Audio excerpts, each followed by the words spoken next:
Góðan daginn. Í þessum hluta ætlum við að fjalla ferilskrár. Ég heiti Anna Kristín og ég er náms- og starfsráðgjafi.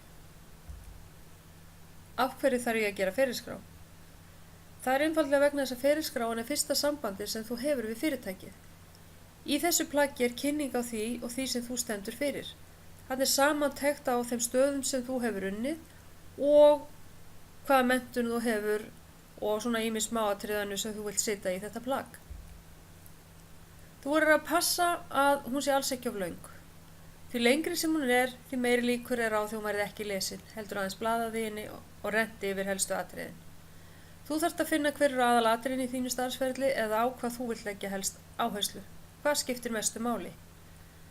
Lengdin er svona cirka 1 til 2 síður, hámark 2 síður.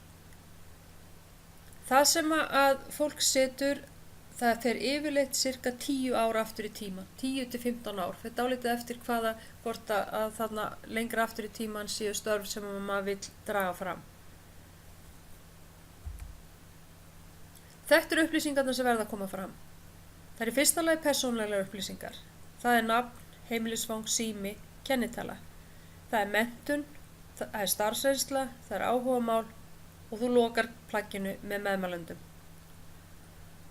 Einu skipti sem ég ráðlegg fólki að sleppa kennitölunni er þegar fólk er komið yfir 50. Þá fer Ég ráðlegg þó fólki sem er komið yfir 50 að jafnvel sleppa kennitölunni eða allavega hugsa hvort það setur hana með eða ekki. Það hefur sýnt sig að það er oft erfiðara fyrir þennan hóp að komast í viðtöl og það er spurning hvort það gangi betur ef maður sleppir kennitölunni. Þegar þú setur inn menntunina þá setur alltaf það nýjasta fremst.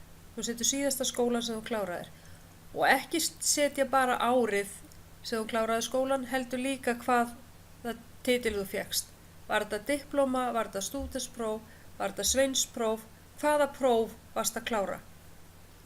Starfsreynslan, hún er líka sett þannig að nýjasta kemur fyrst og raðast svo aftur á bak og þú þarft að segja svolítið frá hverju starfi fyrir sig.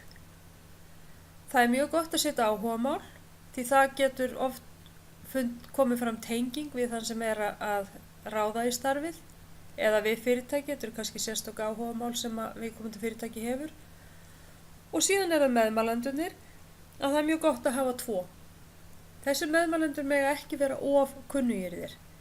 Það er að segja, þeir mega ekki vera úr þínu nánasta ættingjarhring. Þetta mega ekki vera foreldrar, ekki systkini. Þú getur haft persónlega meðmælendur en þeir eru ekki eins, það er ekki eins litið á þá ef þetta eru vinir eða einhverjir sem þú hefur kynnst í vinnunni.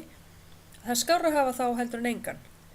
En það verður samt átt að segja á því þegar farið er á stað að þeir eru ekki eins háttskrifaðir. Það er bara þannig að flestir vilja fá meðmæli frá fyrrverandi vinnuveitanda eða einhverju sem var yfirmaður. Klassíska leiðin varðandi hvort þú hefur menntun eða starfsreynslu í hvað röð, að þá er klassíska leiðin að hafa menntun á undan starfsferlinum. En það getur þó stundu verið eðlilega að snúa því við og það fer bara eftir hvað starf þú ert að sækja um.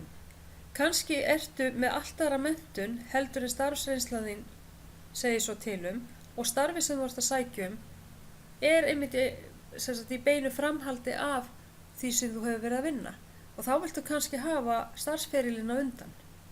Þú þarft alltaf að vega og meta hvernig efni lítur best út á ferilskránu og það er best fyrir þig. Því það er þú sem ert að reyna að selja þig og þína hæfileika.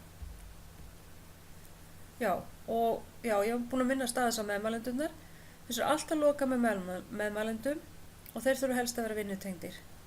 2, jafnvel 3. Og það er í 99% tilfelli í dag er hringt í meðmælendur. Þannig ef þú sleppir því að hafa meðmælendur að þá er bara farið í fyrirtæki sem þú hefur unnið á og hugsa já ég þekki þarna einhvern og þá hringi ég í hann og fæ meðmæli. Og það er kannski ekki endilega það sem þú vilt.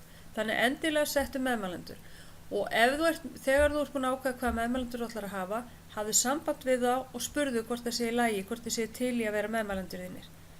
Ef þeir eru eitthvað hikandi þá er það kannski af því þeir eru ekki tilbúnir að gefa þér góð meðmæli.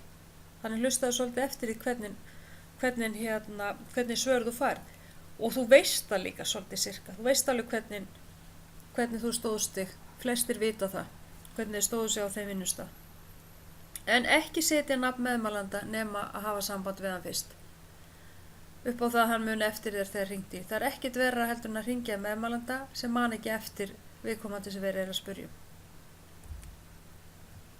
Og þá er þessum hluta lokið og nú er bara að skella sér í vinnuna og snara fram eins og einni fyrirskrá. Takk fyrir!